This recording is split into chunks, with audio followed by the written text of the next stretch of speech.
Hi అండి. ఈరోజు మీకోసం ఒక కథ.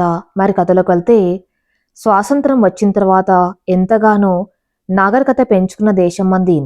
అంతకుముందు ఎన్నో మూఢనమ్మకాలతో, దురాచారాలతో సహవాసం చేసేవాళ్ళము. అలాంటిది ఈరోజు వాటి గురించి చెప్పుకున్నాము.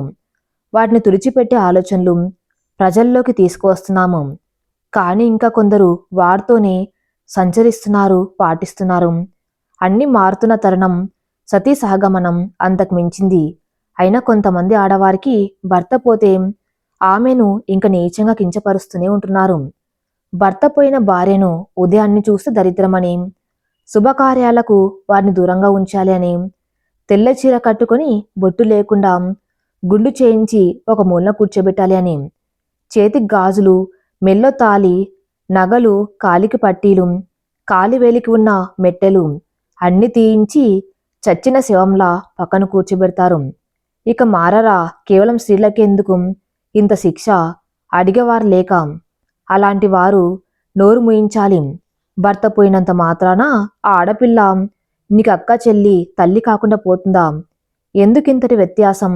భార్య పోయిన భర్త వెంటనే పెళ్లి చేసుకున్నాడు, అది తప్పు కాదా? ఈ ఆలోచనలు మారాలి. మనిషిని మార్చాలి. ఆడమగ తేడా లేకుండా చేయాలి ఈ సమాజంలో. ఆడవారు తలుచుకుంటే అంతరిక్షం వెళ్తున్నారు. మీరు మీ ఇంటి గడప దాటి బయటకు రాలేరా? వచ్చి ఎదిరించి నిలబడండి, పోరాడండి, మీ హక్కులు నిలబెట్టుకోండి అని అంటూ గెంతుంది ఒక ఆడపిల్ల. అలాంటి అవరోధాలన్నీ అధిగమించి నిలబడిన ఒక అమ్మాయి కథ ఈ విధవ. అది ఒక మారుమూల గ్రామం.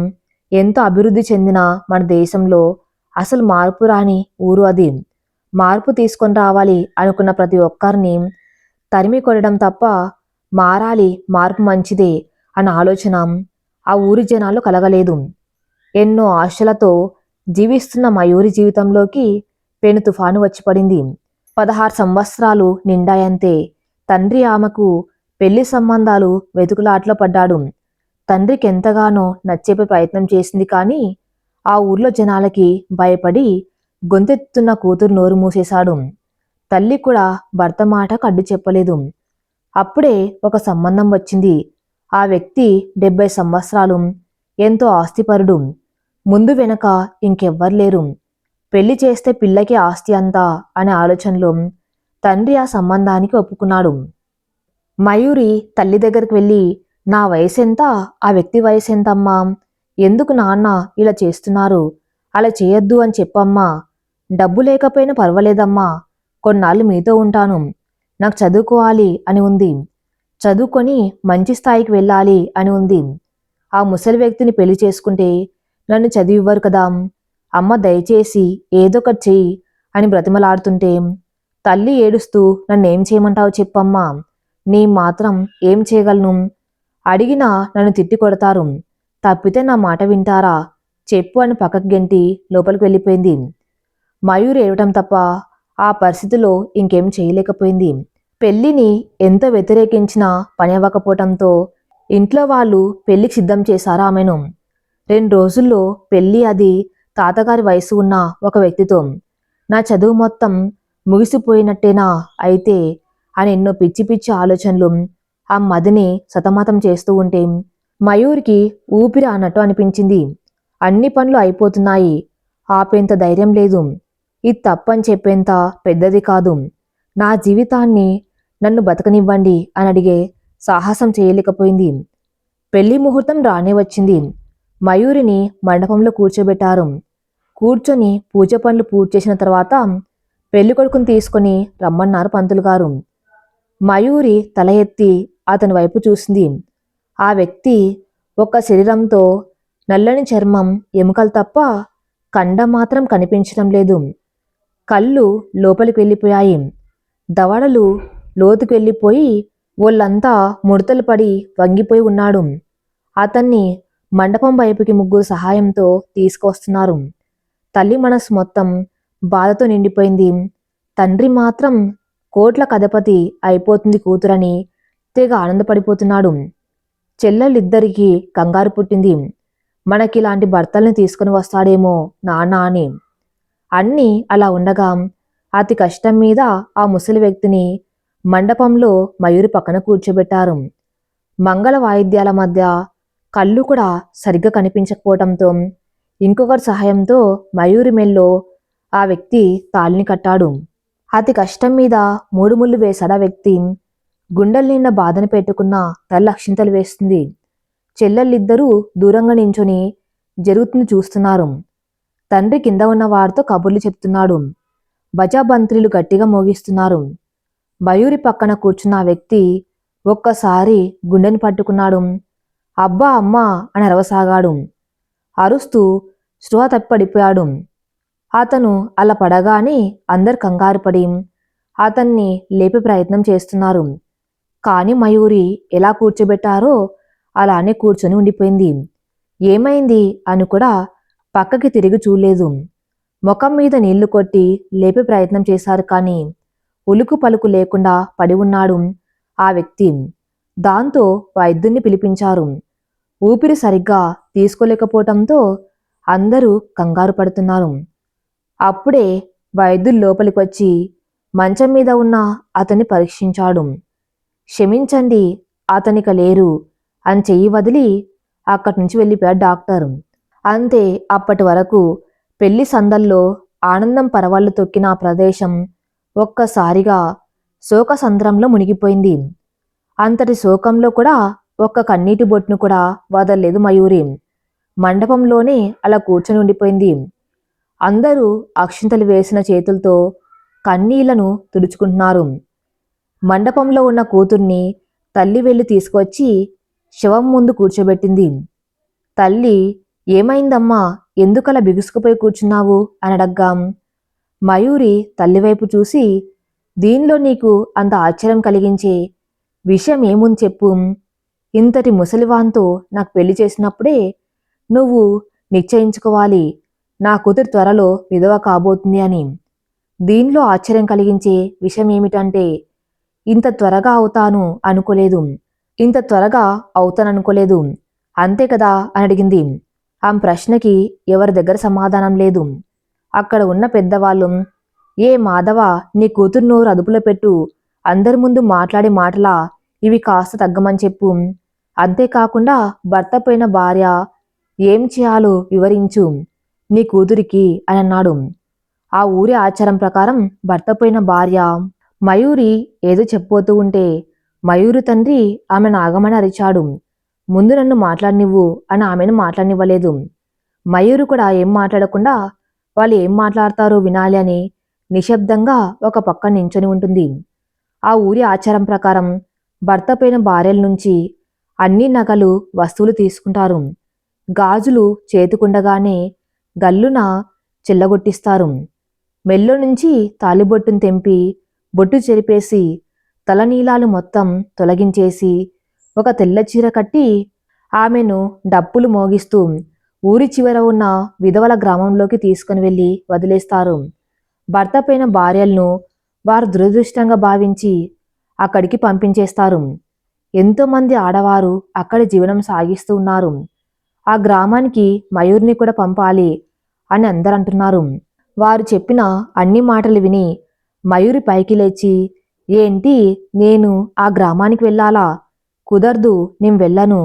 అది కాకుండా చిన్నప్పటి నుంచి వేసుకున్న ఈ గాజులు, ఈ బొట్టు, నాతో పాటు పెరిగిన ఈ జుట్టు ఇప్పుడే 2 నిమిషాల ముందు తాళి కట్టిన భర్త పోవటంతో వదులుకోవాలి అని చెప్పటం ఎంతవరకు సమంజసం చెప్పండి అని అడిగింది. ఊరిలో కొంతమంది పెద్దలు, ఏంట్రా నీ కూతురు మాట్లాడే కొద్దీ రెచ్చిపోతుంది, మన ఆచారాలను పాటించను అంటుంది, మనల్ని తప్పడుతుంది, ఎన్నో సంవత్సరాల నుంచి ఇదే పాటిస్తూ వస్తున్నాయి, ఇప్పుడు కూడా పాటించాలి, చెప్పు నీ కూతురికి అర్థమయ్యేలాగా అన్నారు. తండ్రి మయూరి దగ్గరికి వెళ్ళి 2 చెంపలు వాయించేలా కొట్టాడు. అయినా తన ధైర్యాన్ని ఏమాత్రం కోల్పోకుండా అలానే నిలబడింది. అక్కడే ఉన్న ఆడవాళ్ళందరూ కలిసి ఆమెను బలవంతం చేసి చేతికున్న గాజులను పగలగొట్టించారు. బొట్టు చెరిపేశారు. అయినా ఆమె పైకి లేచి అందరినీ తోసేసింది. తల్లి మోకాలి మీద కూర్చొని, తల్లి, నువ్వు చేసే తప్పు వల్ల మనల్ని ఊర్లో నుంచి పంపించేస్తారు, నీకిద్దరు చెల్లెళ్ళు ఉన్నారు అన్న మాట మర్చిపోకు అని బ్రతిమలాడడంతో ఏడుస్తూ కళ్ళు మూసుకొని కూర్చుంది. ఆమె అలా బాధపడుతూ ఉంటే తలనీలాలు తీయించి చేయవలసిన తంతులన్నీ పూర్తి చేశారు. ఇక మిగిలింది ఒక్కటే, విధవ గ్రామానికి పంపించటం. ఒక్కసారి ఆమె అక్కడ అడుగు పెడితే చచ్చే వరకు ఆమె అక్కడే జీవనం సాగించాలి. మయూరి మనసులో ఒక్కసారి అక్కడ అడుగు పెడితే ఇక నా జీవితం ముగిసిపోతుంది. ఏదో ఒకటి ఆలోచించు మయూరి, నువ్వు సాధించవలసినవి చాలా ఉన్నాయి అని అనుకుంటూ ఉండగా తల్లి ఆమెకు తెల్లచీర కట్టి బయటకు తీసుకువచ్చి లోపలికి వెళ్ళి ఏడుస్తూ తలుపు వేసేసుకుంది. మయూరి నవ్వుతూ ఊర్లో ఉన్న జనంతో నీకెవరిళ్లకు వారు వెళ్ళండి, నేను మా ఇంటికి వెళ్తాను అంది. మీ ఇల్లా? నీకు ఇల్లు ఎక్కడ ఉంది అని అడిగారు అక్కడ ఉన్నవారు. నా ఇల్లు లేకపోవడం ఏంటి, నాకు పెళ్ళయిందంటే నాకు అత్తగారి ఇల్లు ఉంటుంది కదా, మొగుడు అత్తమామ లేకపోతే ఏం, మొగుడు సంపాదించిన ఆస్తిపాస్తులు ఉన్నాయి కదా, అవి ఇప్పుడు నావి, నేను మా ఇంట్లో ఉంటాను, మా అత్తగారి ఇంట్లో అంది. తండ్రి ముందుకు వచ్చి చెయ్యి పట్టుకొని నీకేమైనా మతిపోయిందా, నువ్వెందుకు ఇలా చేస్తున్నావు, ఊర్లో మమ్మల్ని తల ఎత్తుకొనివ్వకుండా చేయాలనుకుంటున్నావా, ఏంటి ఇక్కడి నుంచి నువ్వు ఆ విధవ గ్రామానికి మర్యాదగా వెళ్ళు అన్నాడు. మయూరి, కొన్ని రోజుల్లో మీకే తెలుస్తుంది నేను మిమ్మల్ని తల ఎత్తుకొనివ్వకుండా చేస్తున్నానా లేక తల ఎత్తుకునేలా చేస్తున్నానా అనేది అని నడుచుకుంటూ తన ఇంటికి బయలుదేరింది. ఏ పిచ్చిగాని ఎక్కిందా నీకు, బాగా అదుపు తప్పుతున్నావు నువ్వు, ఒక్కదానివే ఏం చేయాలనుకుంటున్నావు, నీకెవరు సహాయం చేయరు, తిండి పెట్టరు, ఎలా బ్రతకాలి అనుకున్నావు అసలు అని అరుస్తూ ఉంటే నాకు నేను సరిపోతాను, నాకెవరూ అవసరం లేదు అంటూ బయలుదేరింది. ఎంతమంది ఎన్ని చెప్తున్నా పట్టించుకోకుండా బయలుదేరింది. ఆమె అలా వెళ్తూ ఉంటే దారిలో ఉన్న వారందరూ వింతగా చూస్తున్నారు. ఊర్లోకి విధవిల నడటం ఏంటి అని, అంతేకాకుండా డబ్బులు లేకుండా ఈమె ఇక్కడ ఏం చేస్తుంది అని కొంతమంది ఆమెను జాలిగా చూస్తుంటే మరికొందరు అసహ్యంగా చిరాగ్గా చూస్తున్నారు. ఏది ఏమైనా అడుగు మొదలు పెట్టాక ముందుకు వెళ్ళడం తప్ప వెనక్కి వేసే ప్రసక్తే లేదు. అంతన ప్రయాణాన్ని సాగించింది. అల్లుడికి చేయవలసిన కార్యక్రమాలు అన్నీ పూర్తి చేశారు మయూరి తండ్రి. అంత పూర్తి చేసుకున్న తర్వాత ఇంటి లోపలికి వెళ్ళగా మయూరి తల్లి ఏడుస్తూ అమ్మాయిని విధవ గ్రామంలో దిగబెట్టారేమో కనుక్కున్నారా అని అడిగింది. మయూరి తండ్రి కోపంగా, దానికి మతిపోయింది, ఊర్లో పెద్దవాళ్ళు నేను ఎంత చెప్పినా వినకుండా తన ఇంటికి వెళ్తాను అని బయలుదేరింది. మయూరి తల్లి కంగారు పడుతూ తన ఇల్లు ఏంటండి, నా పిచ్చి తల్లి ఎక్కడికి పోతుందో ఏంటో, అలా ఎలా వదిలేశారు, అది కాకుండా దానికి ఇంటి దారి ఏం తెలుసు. మయూరి చిన్న చెల్లి ముందుకు వచ్చి అక్కకి తన అత్తగారింటికి దారి తెలుసు, మీరు నాకు చూపించారు కదా నాన్నగారు, నేను అక్కకి చూపించా, మొన్న ఏవో కొనుక్కొని వస్తూ ఉంటే అంది.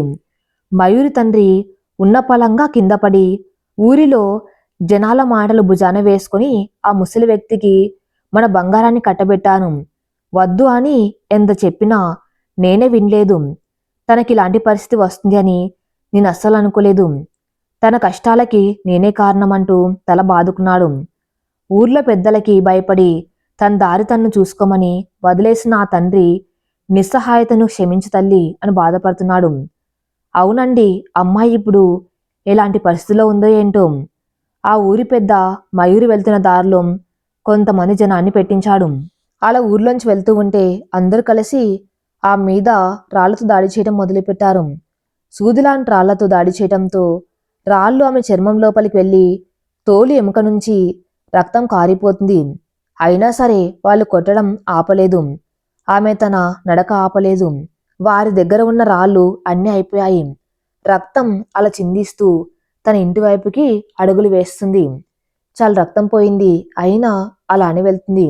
కొంత దూరమే మయూరి, నువ్వు వెళ్ళిపోగలవు అని తనకి తాను ధైర్యం చెప్పుకుంటుంది. ఈలోగా ఊర్లోకి వచ్చేసింది. చాలా రక్తం పోవటంతో నీరసంగా అడుగు ముందుకు పడను అంటుంది. కళ్ళు బయర్లు కమ్మాయి, గొంతు ఎండిపోయింది, చేతులు కాళ్ళు వణికిపోతున్నాయి, తగిలిన దెబ్బలు ఎండకు మాడిపోతున్నాయి. అలా అయినా కాస్త దూరం ముందుకు వెళ్ళింది. వెళ్ళలేక ఒక ప్రదేశంలో అడుగుదాము అనుకొని పక్కన ఉన్న చెట్టు దగ్గరికి వెళ్ళేలోపు కళ్ళు తిరిగి అక్కడే పడిపోయింది. కొద్దిసేపటికి మెలకు వచ్చిన ఆమె చుట్టూ చూసేసరికి అంత చీకటిగా ఉంది. దూరంగా ఒక దీపం మాత్రమే వెలుగుతుంది. ఎవరైనా ఉన్నారా అని అరిచింది. ష్ అని ఒక శబ్దం వినిపించింది. ఒక వ్యక్తి లోపలికి వచ్చాడు. ఆమె పక్కన ఉన్న కిటికీ తెరిచాడు. ఆ వెలుతురులో అతని ముఖం కనిపించింది. తనకు తగిలిన దెబ్బలకు మందు రాసి ఉంది. మీరు ఎవరు అడిగింది మయూరి. నేను ఒక డాక్టర్. మా ఇంటి దగ్గర నుంచి హాస్పిటల్కి వెళ్లే దారిలో మీరు పడిపోయి కనిపించారు. హాస్పిటల్కి తీసుకుని వెళ్ళాలి అనుకున్నా కానీ హాస్పిటల్ కన్నా మా ఇల్లు కాస్త దగ్గర. అందుకనే మిమ్మల్ని ఇక్కడ తీసుకుని వచ్చాను. వైద్యం చేశాను అన్నాడు. మయూరి చేతులు జోడించి చాలా ధన్యవాదాలు. మీ సహాయానికి కాకపోతే నా దగ్గర ప్రస్తుతం డబ్బులు లేవు మీకు చెల్లించటానికి. దయచేసి ఏమనుకోకండి అంటూ ఉంటే, అయ్యో పర్వాలేదు, మీకు సెలైన్ పెట్టాను, అది ఒక 10 నిమిషాల్లో పూర్తి అవుతుంది. ఈలోగా మీరు ఈ రసం తాగండి, కాస్త నీరసం తగ్గుతుందని చేతికి రసం ఇచ్చాడు. నేను మిమ్మల్ని ఒకటి అడగవచ్చా అంట డాక్టర్. మయూరి మనసులో ఖచ్చితంగా ఈయన నేను ఇక్కడ ఏం చేస్తున్నాను అని అడుగుతారు అనుకుంటూ ఉంటే, మీకు ఈ పరిస్థితి కారణం ఏంటి అని అడిగాడు. మయూరి జరిగిందంతా వివరంగా చెప్పింది. చాలా దారుణంగా తయారయ్యారు జనాలు. మరి ఇప్పుడు ఏం చేయాలనుకుంటున్నారు? నా దగ్గర ఒక పథకం ఉంది. అవునా, ఏం చేయాలనుకుంటున్నారు అని అడిగాడు డాక్టర్ ఆత్రంగా. తన మనసులో ఉన్న విషయాలను వివరంగా డాక్టర్కు చెప్పింది. డాక్టర్ ఆశ్చర్యంగా, ఈ సాధ్యమా, అసలు సాధ్యమవుతుందని మీకు నమ్మకం ఉందా అని అడిగారు. మయూర్ నవ్వుతూ, వైద్యులు గారు, ఇన్ని సంవత్సరాల్లో ఒక విధవ గ్రామంలో తప్ప ఇలా వీధుల్లోకి రావటం చూసారా మీరు? మార్పు మొదలు పెట్టానండి, ఇక అందరూ మారటమే తర్వాతి అని చెప్పి పైకి లేచింది. నా పేరు వీరా, నేను ఇక్కడే ఉంటాను. మీకు ఎటువంటి సహాయం కావాలి అన్నా నన్ను అడగవచ్చు అని చెప్పాడు. మయూరి తప్పకుండా అని బయటికి వెళ్తూ వెనక్కి తిరిగి చూసి, ఇన్నాళ్లలో మీలాంటి వారిని నేను ఎక్కడ చూడలేదు. సహాయం చేసినందుకు చాలా ధన్యవాదాలు అని చెప్పి తన ఇంటికి బయలుదేరింది. ఒక 10 ఇల్లులు దాటిన తర్వాత తన ఇల్లు వచ్చేసింది. లోపలికి వెళ్తూ కుడికాలు ముందు పెట్టి దండం పెట్టుకుని లోపలికి వెళ్ళింది. మొత్తం కాలి చుట్టూ మాడిపోయిన చెట్లతో ఎక్కడ చూసినా చెత్త, దుమ్ము, మట్టి మట్టిగా ఎప్పటినుంచో శుభ్రం చేయనట్టుగా ఉంది ఇల్లు. చెంగుదోపి ఆడపిల్ల లేని ఇల్లు ఇలాగే ఉంటుంది. అవునా, అతనికి ముందు పెళ్లిళ్ళయ్యాయి కదా, కానీ ఒక్క బిడ్డ కూడా పుట్టలేదా అని ఆలోచిస్తూ మొత్తం శుభ్రం చేస్తుంది. చచ్చిపోయిన చెట్లను బయటపడేసి బతికిన చెట్లకు నీళ్లు పోసి మొత్తం ఇల్లంతా కడిగి ముగ్గులు పెట్టింది. అమ్మయ్యా అనుకుంటూ మంచం మీద కూర్చుంది. ఇంకేం పని ఉంది, గదిలోకి వెళ్ళింది. మంచం మీద ఒక పెద్ద సంచి ఉంది. ఏమిటా అని తెరిచి చూసింది. దానిలో ఒక పుస్తకం, ఇంకా కొన్ని పాత్రలున్నాయి. మయూరి ఎలాగో చదువుకుంది కాబట్టి వాటిని అన్నిటిని చూసింది. అలా చదువుతూ ఉండగా బయట పెద్ద పెద్ద శబ్దాలు వినిపించాయి. ఏమిటా అని బయటకు వెళ్ళేసరికి కొంతమంది పెద్దవాళ్ళు ఇంకా తన వయసు వాళ్ళు ఉన్నారు బయట. ఏంటి అని అడిగేలోపు అందరూ తనని ఇంటి నుంచి బయటకు లాగి, ఇది మా ఇల్లు, నారాయణ గారి వారసులం మేము అని మయూర్ని బయటికి లాగి పడేశారు. కింద పడిన ఆమెను కొడ్డానికి వెళ్తుంటే పైకి లేచి నా మీద చేయి పెడితే పెద్ద చిన్న అన్న తేడా మర్చిపోతాను అని అరిచింది. దెబ్బకందరూ వెనక్కి వెళ్ళిపోయారు. ఏంటి మీరు వారసులా? వారసులంటే ఆస్తి ఒక్కదానిలోనే భాగం ఉంటుందనుకుంటున్నారా? ఆ మనిషి మీ నాన్నగారు, మీ తాతగారు అనారోగ్యంతో పుట్టెడు దుఃఖంతో ఉంటే ఒక్కరంటే ఒక్కరైనా ఆయన గురించి శ్రద్ధ తీసుకున్నారా? కనీసం పలకరించడానికైనా వచ్చారా? రాలేదు. ఈరోజు అతను పోయాడు కాబట్టి ఆస్తి కోసం ఎగేసుకుని వచ్చేశారా? సిగ్గు ఉందా అసలు మీకు అని అరిచింది. అందరు ఆమెను ఇవన్నీ ఎలా తెలుసు అని ఆశ్చర్యంగా చూస్తున్నారు. మాకు 1,00,000 ఉంటాయి, మధ్యలో నువ్వెవరు అన్నాడు. నవ్వుతూ, అయ్యో పాపం, ఆస్తి రాదు అని కంగారులో, మీరేం మాట్లాడుతున్నారో మీకే తెలియటం లేదు. నేను మయూరిపోయిన నారాయణ గారి భార్యను. అంతేకాకుండా ఒక్క నిమిషం ఇక్కడే ఉండండి అని లోపలికి వెళ్ళి ఆస్తి పత్రాలు పట్టుకొని వచ్చి వారికి చూపించింది. ఈ రోజు నుంచి ఈ ఆస్తి మొత్తం నాది. ఈ ఆస్తిలో చిల్లి గవ్వ కూడా ఎవరికీ చెందదు అని వీలునామా రాశారు నారాయణ గారు అని అందరికి చూపించింది. అప్పటి వరకు కాకుళ్ళు అరిచిన వారి నోర్లు మూతపడిపోయాయి. మా ఆస్తి ఎలా తీసుకోవాలో మాకు తెలుసు అంటూ అక్కడి నుంచి వెళ్ళిపోయారు. అదృష్టం బాగుండి అంత చదివాను కానీ, లేదంటే ఈరోజు నన్ను ఇక్కడి నుంచి ఈడ్చి పడేసేవారు. పాపం నారాయణ గారు బతికినంత కాలం చాలా కష్టాలు పడ్డారు. నన్ను కూడా ఆయన ఒక్కరే ఉండలేక పెళ్లి చేసుకున్నారు. వేరే ఉద్దేశంతో కాదు. అయినా ఏం చేస్తాం, భగవంతుడు ఆడించే నాటకంలో ఆయన ఎలా రాస్తే మనం అలానే బతకాలి అని బాధపడుతూ అబ్బా ఆకలిగా ఉంది అని వంటగదిలోకి వెళ్ళింది. అక్కడికి వెళ్ళేసరికి ఎన్నో రకరకాల కాయగూరలు, పండ్లు ఉన్నాయి. సుమారుగా నెల రోజులకు సరిపడే సరుకులు అమర్చి పెట్టారు. ఎంతైనా డబ్బున్న వాళ్ళు ఏమైనా చేస్తారు. మేమైతే ఏ రోజు కూరగాయలు ఆ రోజు తెచ్చుకునే వాళ్ళము. కానీ ఆయన నెల రోజులకు సరిపడే సామాన్లు అన్నీ ఇంట్లోనే పెట్టుకున్నారు అనుకుంటూ అన్ని చూస్తుంది. నేను అనుకున్న పని ఎటువంటి అడ్డంకులు లేకుండా పూర్తి చేయాలి అని గట్టిగా నిశ్చయించుకుంది. దానికి ముందుగా నేను విధవ గ్రామానికి వెళ్ళాలి. ఎలా వెళ్ళాలి అసలు అని ఆలోచించింది. నేను ఎలాగోలా వెళ్తాను, కానీ అక్కడికి విధవలా వెళ్తే మళ్ళీ నేను తిరిగి రాలేను కాబట్టి ఎలా వెళ్ళాలి అని ఆలోచిస్తూ ఉంటే ఎదురుగా మగవాళ్ళు వేసుకునే దుస్తులు కనిపించాయి. దొరికింది, ఈ బట్టలు వేసుకుని లోపలికి వెళ్తాను. అక్కడే ఉండే సుగుణ చెప్పింది కదా, అవును అక్కడ సుగుణ ఉంటుంది కాబట్టి నేను తన సహాయం తీసుకోవచ్చు అని ఆలోచించి తన భర్త బట్టలు వేసుకుని తలకు ఒక టోపు పెట్టుకుని 2 చీపుర్లు తీసుకుని విధవ గ్రామానికి బయలుదేరింది. వెళ్లే దారిలో అందరి ముఖ చిత్రాలను చూసింది. ఎవరికి అనుమానం రాకుండా అక్కడ వరకు వెళ్ళిపోయింది. తను అలా వెళ్ళగానే ఒక పెద్ద వయసు ముసలావిడ వచ్చి ఎవరు నువ్వు అని అడిగింది. మయూరు గొంతు కాస్త సవరిస్తూ బొంగురు గొంతుతో శుభ్రం చేయటానికి వచ్చాను అంది ఆ ముఖం వైపుకి చూడకుండా. ఆమె హో నువ్వా, సరే లోపలికి రా, ఇంతకి మీ అన్నయ్య ఎందుకు రాలేదు అని అడిగింది తలుపులు తెరుస్తూ. వాడికి ఒంట్లో బాగోలేదు, నలతగా ఉందని రాలేదు అంటూ చీపుర్లు తీసుకుని లోపలికి బయలుదేరింది. ఇదిగో ముందుగా అవతల వైపు చూడు, ఆ తర్వాత ఇక్కడికి రా అని చెప్పి అక్కడే ఉన్న అమ్మాయిని ఎక్కడ తుడవాలో చూపించమని చెప్పి ఆమె అక్కడి నుంచి వెళ్ళిపోయింది. సుగుణ ఎక్కడ ఉన్నావు, త్వరగా కనిపించు అని మనసులో అనుకుంటూ ఆమెతో వెళ్తుంది మయూరి. ఆ అమ్మాయి దారిని చూపించి అక్కడి నుంచి వెళ్ళిపోయింది. ఆ చీపురుతో అలా అలా తుడుస్తూ సుగుణ కోసం వెతుకుతూ ఉంది. సుగుణ ఎక్కడ ఉన్నావు అనుకుంటూ ఉండగా చేతి నిండా బట్టలు పట్టుకొని కాలువ దగ్గరకు వచ్చింది.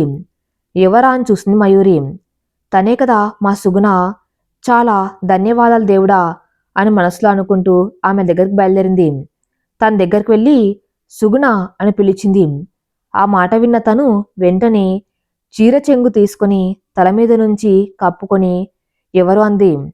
ఈలోగా తలుపు దగ్గరికి ఎవరు వచ్చారని ఆ పెద్దావిడ వెళ్ళి చూసింది. అమ్మ నేను శుభ్రం చేయడానికి వచ్చాను అన్నాడు. నువ్వు శుభ్రం చేయడానికి వచ్చావంటే మరి ముందు వచ్చింది ఎవరు అని మయూరి దగ్గరికి పరుగు తీసింది. అలా కంగారు పడుతూ మీకు నేను ఎలా తెలుసు అని అడిగింది సుగుణ. సుగుణ నీ మయూరి, నీతో చాలా ముఖ్యమైన విషయాలు చెప్పాలి అని వచ్చాను అంది. ఈలోగా ఆ పెద్ద వయసు ముసలి ఆమె అక్కడికి వచ్చేసింది. ఏ సుగుణ, ఇక్కడికి శుభ్రం చేయడానికి ఎవరైనా వచ్చారా అని అడిగింది కోపం గొంతుతో. లేదండి, ఇక్కడికి ఎవరు రాలేదు, నేను ఇప్పుడే వచ్చాను బట్టలు ఉతకడానికి. ఏమైంది అని అడిగింది. ఏం లేదు, నీకు అవసరం కూడా లేదు అని అంటూ అక్కడి నుండి వెళ్ళిపోయింది. సుగుణ ఊపిరి పీల్చుకొని తన ఇంటికి బయలుదేరింది. ఇంటి లోపలికి వెళ్ళి తలుపు తాళం వేసి ఏ మయూరి నువ్వేంటి ఇక్కడ, ఈ అవతారం ఏంటి అసలు, ఎందుకు వచ్చావు అని అడుగుతూ ఉంటే హోహో కాస్త ఊపిరి పీల్చుకో, ఎందుకింత కంగారు పడుతున్నావు, నీ నిదానంగా అన్నీ చెప్తాను అంది. కంగారు పడకుండా ఎలా ఉంటాను చెప్పు, ఎవరైనా చూస్తే ఇంకేమైనా ఉందా. సుగుణ నేను చెప్పేది బాగా విను, నాకు ఒక ముసలి వ్యక్తితో పెళ్లి చేశారు. నా అదృష్టమో దురదృష్టమో తెలియదు కానీ నాకు తాళి కట్టిన వెంటనే ఆయన కన్నుమూశారు. ఆ తర్వాత నేను చాలా గొడవ చేశాను, అయినా వినకుండా నన్ను విధవను చేశారు. కానీ నేను పూర్తిగా విధవ గ్రామానికి రావడానికి నిరాకరించాను. అప్పటి నుంచి మా అత్తగారి ఇంట్లోనే ఉంటున్నాను అని చెప్పింది. సుగుణ గట్టిగట్టిగా కొడుతూ ఎందుకిలా మొండిగా చేస్తావు, బుద్ధిగా ఒక పని కూడా చేయవు, ఇక్కడికి రావచ్చు కదా అంటుంటే నోర్మీ సుగుణ, నేను అందరిలా ఎక్కడే నా జీవితాన్ని అంతం చేసుకోవాలనుకోవటం లేదు. నా దగ్గర ఒక పథకం ఉంది, దానికన్నా ముందు నువ్వు చెప్పు ఇక్కడ ఎలా ఉంది అని అడిగింది. సుగుణ బాధపడుతూ ఇలా చెప్పటం మొదలుపెట్టింది. సుగుణ కళ్ళు తుడుస్తూ ఏమైంది చెప్పు. ఏమంటే ఏం చెప్తాం, ఇది గ్రామం కాదు మయూరి, ఇది నరకం. ఒకరితో ఒకరు మాట్లాడుకోకూడదు, నవ్వకూడదు, కబుర్లు చెప్పుకోకూడదు. వాళ్ళు పెట్టి పచ్చికూరలు మాత్రమే తినాలి. ఒక ఉప్పు వేయరు, కారం వేయరు. నచ్చకపోయినా చచ్చినట్లు తినాలి. ఒక ముసలావిడ కనిపించిందా బయట, వాళ్ళ కుటుంబమే ఇక్కడున్నవాళ్ళు. అందరినీ చూసుకుంటారు. వాళ్ళు చెప్పినట్టు చేయాలి. వాళ్ళు కూర్చోమంటే కూర్చోవాలి, నించోమంటే నించోవాలి. ఎన్నో సంవత్సరాల క్రితం వాళ్ళ పూర్వీకులు మొదలు పెట్టారట ఈ విధవ గ్రామాన్ని. అప్పటినుంచి వీళ్ళదే పెత్తనమంతా అని బాధపడింది. మయూరి మనసులో, హో అయితే వీళ్ళని పడగొడితే మొత్తం మామూలు అయిపోతుంది అనుకుంటూ, నాకొక సహాయం కావాలి సుగుణ అని అడిగింది. ఏం కావాలి చెప్పు, ఇక్కడ ఎవరికైనా అనుమానం వస్తే అంతే మన పని. ముందు నన్ను ఇక్కడి నుంచి బయటపడే, ముందు నుంచి కాకుండా వెనక నుంచి ఎక్కడి నుంచి అయినా బయటకు వెళ్లే మార్గం ఉందా అంటుంది మయూరి. సుగుణ ఆలోచిస్తుంది. ఆ ముసలి ఆమె తన కుటుంబాన్ని మొత్తం రప్పించేసింది. అందరూ ద్వారం దగ్గర కాపు కాసి కూర్చున్నారు. ఎప్పటికన్నా ఇలాగే వెళ్ళాలి, దొరుకుతాడు అని. హా, నాకొక దారి తెలుసు, నేను నిన్ను తీసుకుని వెళ్తాను, కానీ దానికన్నా ముందు నేను వెళ్ళి ఆ దారి అంతా ఎవరైనా ఉన్నారా లేదా అని చూస్తాని. సుగుణ బయటికి వెళ్తూ ఉంటే, ఇంతకు నువ్వు ఎందుకు వచ్చావు అని చెప్పలేదు అని అడిగింది. త్వరలో అన్నీ చెప్తాను, నువ్వు ముందు వెళ్ళు అని పంపించింది. సుగుణ వెళ్ళి అంతా చూసి త్వరగా మయూరి దగ్గరికి వెళ్ళి, త్వరగా బయటికి వెళ్ళు, జాగ్రత్తగా వెళ్ళు, నేను నీకు కాస్త దూరం నుంచి చూసి వస్తాను, ఎటువంటి పిచ్చి పనులు చేయకు అని పంపించింది. అలా ఎలా అయితే ఎవరికి తెలియకుండా తన బయటపడింది. పరుగు పరుగున తన ఇంటికి బయలుదేరింది. అలా వెళ్తున్న తనని ఎవరు చేయి పట్టుకుని ఆపారు. ఎవరా అని కంగారుతో వెనక్కి చూసింది. తీరా అక్కడ వైద్యుడు ఉన్నాడు. అతను ఎవరో తెలియనట్టు ఏం కావాలి అని మగ్గొంతో అడిగింది. నాకు తెలుసు మీరెవరో, ఇంతకు మీ ఆరోగ్యం బాగానే ఉందా అని అడిగాడు చిన్నగా, ఎవరికి వినిపించకుండా. మీకు నేను అని అడుగుతూ ఉంటే, ఇలా రండి అని పక్కన ఉన్న చెట్టు కింద కూర్చోబెట్టి, నేను మిమ్మల్ని 1000 మందిలో ఉన్న కనిపెట్టగలను. తన కాలికి ఉన్న పారని చూపించాడు. అన్నీ చూశాను, కానీ దీని మాట మర్చిపోయాను. చూపించినందుకు ధన్యవాదాలు. నేను వెళ్ళొస్తా, మళ్ళీ ఎవరైనా కనపడితే ఇబ్బంది అని అక్కడి నుంచి పరుగు పరుగున ఇంటికి వెళ్ళిపోయింది. ఇంటికి వెళ్ళిన తర్వాత బట్టలు మార్చుకొని, అంటే ఇది అంత వారి పనా, ఎలా అయినా నేను ఆ ఆచారాన్ని మార్చాలి అనుకుంటూ ఒక పథకం వేసింది. సుమారు 3 రోజుల తర్వాత విధవ గ్రామం పెద్ద ఇంట్లో ఒక విషాదం. కూతుర్ని ఇల్లరికం తెచ్చుకుంది. అల్లుడు ఏదో వ్యాపారం పని మీద పట్నం వెళ్ళాడు. అప్పటికే 2 నెలలయింది. ఎటువంటి కబుర్ లేదు అతని దగ్గర నుంచి. అప్పుడే ఒక వ్యక్తి వచ్చి, పెద్దావిడ అల్లుడు వస్తున్న వాడిలో చిన్న ప్రమాదం జరిగి అతను కన్ను మూశాడు అని, అతని శరీరం కూడా దొరకలేదు అని వార్తను తీసుకుని వచ్చాడు. అప్పటి వరకు ప్రశాంతంగా ఉన్న ఇంట్లో పెను తుఫాను మొదలైంది. భర్త లేడు అంటే ఇక ఆడపిల్లను విధవం చేస్తారు. అలాగనే ఆమె కూతురికి కూడా సన్నాహాలు సిద్ధం చేస్తున్నారు. ఆ సమయంలోనే మయూర్ అక్కడికి వచ్చింది. తెల్లని చీర కట్టుకుని తలపై ఏవో కప్పుకోకుండా ఊరి జనం అందరి మధ్యలోంచి లోపలికి వెళ్తుంది. అందరూ ఈమె ఏంటి ఇలా వస్తుంది అని చూస్తున్నారు. మయూరి తల్లి తండ్రి కూడా అక్కడే ఉన్నారు. వాళ్ళు కూతుర్ని అలా చూస్తూ ఉన్నారు. అందరి మధ్యలోంచి వెళ్ళి అక్కడ కూర్చుంది. పుట్టెడు బాధలో ఉన్న విధవ గ్రామం పెద్ద ముందుకు వచ్చి, ఓ ఈమెనా మయూరి అంటే, నా మనసులకు చెప్పాను తన్ని పట్టుకొని నా దగ్గరికి ఈడ్చుకొని రమ్మని. ఇలాంటి మాట వినని పొగరుబోతుని 4 పీకైనా తీసుకురావాలి గాని ఇలా వదిలేశారేంటి అని అరుస్తూ అంటూ ఉంటే, మయూరి పైకి లేచి, అయ్యో ఎందుకంత ఆవేశపడుతున్నారు, ఎలాగూ మీ అమ్మాయి విధవగా తయారవబోతుంది, నాకు తోడుగా ఉంటుంది, నేను తనతో పాటు వెళ్తానులేండి శకుంతల గారు అంది. శకుంతల 32 పళ్ళు నిరుముతూ, ఏంటి మీ పాపిష్టి ముఖాలతో నా కూతురు ఎందుకు జీవిస్తుంది, అది నాతోనే ఉంటుంది, ఇక్కడే ఉంటుంది అంది. అయ్యో, ఒక అమ్మాయి విధవైన తర్వాత తను ఇలా ఊర్లో ఉండకూడదు, అది ఆ ఇంటికి ఊరికి కూడా అరిష్టం, చెప్పరేంటి అని ఊర్లో వాళ్ళ వైపు తిరిగింది. మయూరి వయసుకు తగ్గ మాటలు మాట్లాడు, మితిమీరిపోయిన మాటలు నీకు నీ కుటుంబానికి మంచిది కాదు అని శకుంతల. ఏంటి బెదిరిస్తున్నారా లేక భయపెడుతున్నారా అంది. ఏంటి బెదిరిస్తున్నారా లేక భయపెడుతున్నారా అంది మయూరి. చెప్తున్నాను, నువ్వు నా మాటలను ఎలా తీసుకుంటావో అది నీ ఇష్టం అంది శకుంతల. ఇదంతా కాదు కాని మీ అమ్మాయిని నాతో పాటు పంపిస్తున్నారా లేదా? అనవసరంగా సమయాన్ని వృధా చేయకండి, త్వరగా చెప్పండి. పంపించనంటే గ్రామంలో ఉన్న ప్రతి విధవ ఊర్లోకి రావాలి అంది. పాలించే మేమే అక్కడ ఉంటే ఇంకెవరు చూసుకుంటారు మిమ్మల్ని? అందుకని నా కూతురు రాదు అంది శకుంతల. మీరు మర్చిపోయినట్టు ఉన్నారు, ఆమె మీ కూతురు కోడలు కాదు. వంశపారపరంగా ఆ గ్రామాన్ని చూసుకోవాల్సింది మీ కోడలు, కూతురు కాదు. ఇకనైనా నోరు విప్పండి అని ఊర్లో వారి వైపు చూసింది. ఒక్కరు కూడా నోరు విప్పి మాట్లాడడం లేదు. విప్పకండి, ఏం జరిగినా నోరు విప్పకండి. మీలాంటి వాళ్ళు నోరు విప్పితే మళ్ళీ ఎక్కడ న్యాయం జరుగుతుందని భయమా అని ప్రశ్నిస్తూ ఉంటే శకుంతల ముందుకు వచ్చి, ఏ పిల్ల, నోరుముయి, ఇక ఇప్పటికి చాలా చేశావు, ఇక్కడి నుంచి వెళ్తావా లేక నీకెక్కడ స్థానం లేకుండా చెయ్యనా అంది. మయూరి ముందుకు వచ్చి, ఎవరితో ఏం మాట్లాడుతున్నావో తెలుసుకో ముందు. మన చుట్టుపక్కల 4 గ్రామాల్లో మా వారి అంత ధనవంతులు లేడు. ఈ గ్రామంలో పావంతు భూములు మావి, కాస్త ఆచితూచి మాట్లాడు అని అండంతో నోటి వెంట మాట రాలేదు శకుంతలకిక. సరే, ఎవడో కాస్త పని త్వరగా పూర్తి చేస్తే మేము మా విధవ గ్రామానికి వెళ్తాము.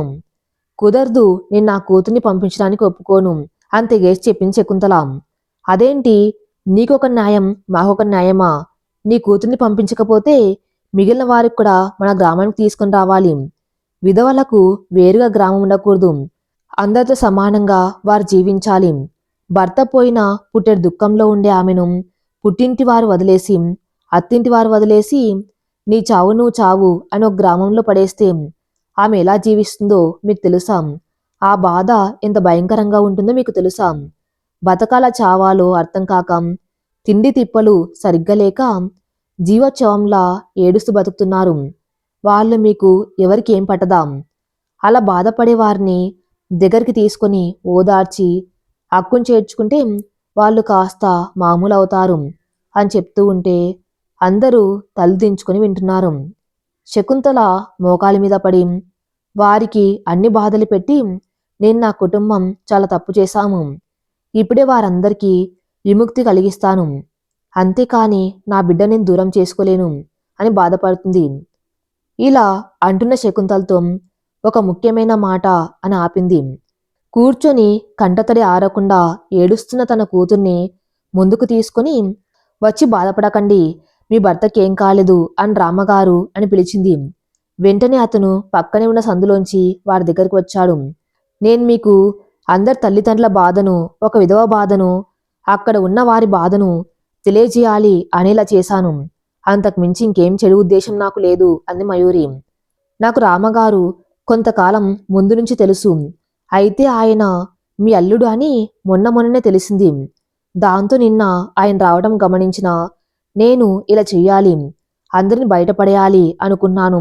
నా మనసులో ఉన్న మాటని వివరంగా చెప్పాను. ఏ దేవుడు కరుణించాడో ఆయన ఒప్పుకున్నాడు. ఆ తర్వాత జరిగిందంతా మీకు తెలుసు. శకుంతల గారు ఇక ఆ గ్రామం తలుపు శాశ్వతంగా తెరిచేద్దామా అని అడిగింది. ఊరందరి సమక్షంలో ఆ తలుపు తాళాలను తెరిచి లోపల ఉన్న వారందరినీ బయటకు రమ్మని చెప్పింది శకుంతల. ఎప్పుడు ఎవరో ఒకరు లోపలికి రావటమే గాని బయటకు వెళ్ళడం చూడని వాళ్ళు బయటకు రాకుండా సంకోచిస్తూ ఉంటే మయూరి వారు ముందుకు వెళ్ళి, ఏంటి వెళ్ళడానికి ఆలోచించని మీరు రావడానికి ఎందుకు ఇంతలా ఆలోచిస్తున్నారు అని అడిగిన వెంటనే అందరూ పరుగు పరుగున బయటకు వచ్చేస్తారు. సుగుణ నేరుగా వెళ్ళి గట్టిగా మయూరిని కౌగిలించుకుంది. నాకు తెలుసు నువ్వేదో మంచి చేస్తావని అని అంటూ ఉంటే అందరి తల్లిదండ్రులు, అత్తమామలు వారిని చూసుకుని దగ్గరికి తీసుకున్నారు. వారిలో కొంతమంది ముసలి వాళ్ళ కుటుంబం లేని వాళ్ళని మయూరి తన దగ్గరికి తీసుకుని వెళ్ళింది. అందరూ అది సంతోషంగా ఉండగా, మీతో ఒక విషయం చెప్పాలి, మా ఆయన నా పేరు మీద ఉంచిన ఆస్తి మన కోసం ఉపయోగించాలి అనుకున్నాడు. మీరు మీ వాళ్ళకి భారం కాకుండా ఉద్యోగం చేసుకునే అవకాశం నేను కల్పించాలి అనుకున్నాను. మీ సంపాదనతో మీ కాళ్ళ మీద మీరు నిలబడవచ్చు అని చెప్పింది. తన ఇంట్లోనే కుట్టు అల్లికలు, పిండి వంటలు, ఇలా ఎన్నో రకాలు ఉద్యోగాలు సృష్టించి వారికి ఒక ఆధారం చూపించింది. ఎవరు లేని వారికి, ఇంట్లో ఉండడం ఇష్టం లేని వారికి అక్కడే ఆశ్రయాన్ని కూడా కల్పించింది. అప్పట్నుంచి ఆ ఊర్లో ఆడవారికి మరింత గౌరవం పెరిగింది. మయూరి తల్లిదండ్రి కూతురు చెప్పిన విధంగా ఊరుకోక మరింత ఎత్తుకునేలా చేసింది. ఈ వార్త అందరికీ మెల్లమెల్లగా పాకి వీరి దగ్గరకు చేరుకుంది. ఒక ఆడపిల్ల, అది చిన్న వయసు ఉన్న తను ఇలా చేసిందంటే చాలా గర్వంగా ఉంది నాకు అనుకుంటాడు. కొందరు మెచ్చుకున్నారు, కొందరు నొచ్చుకునే మాటలు మాట్లాడారు. ఎవరు ఏమనుకున్నా చివరికి తను అనుకున్న పని సక్రమంగా పూర్తి చేసింది. అలా రోజులు గడుస్తూ ఉండగా ఒక ఆమె పరుగు పరుగున వచ్చి, అక్క, మన పక్క గ్రామంలో ఎవరో విధవలను హింసిస్తున్నారట, పాపం కదా అంటుంటే నేను వారికి తగిన గుణపాఠం చెప్తాను అని పైకి లేచింది. అలా ఆమె ప్రయాణం అక్కడితో ఆగిపోలేదు, ముందుకు సాగిస్తూనే ఉంది. ఎక్కడ అన్యాయం జరిగిందని తెలిస్తే అక్కడికి వెళ్ళి తన వంతు ప్రయత్నంగా వారిని మార్చి వారికి సహాయం చేస్తూనే ఉండేది. వయసుతో సంబంధం లేకుండా ఆమె చేసే పనులకి అందరూ సహకరించి అభిమానించేవారు. ఈ కథ ఇంతటితో సమాప్తం. మరిన్ని మంచి స్టోరీస్ కోసం నా ఛానల్ని ఫాలో అవుతూ ఉండండి. Thank you for listening.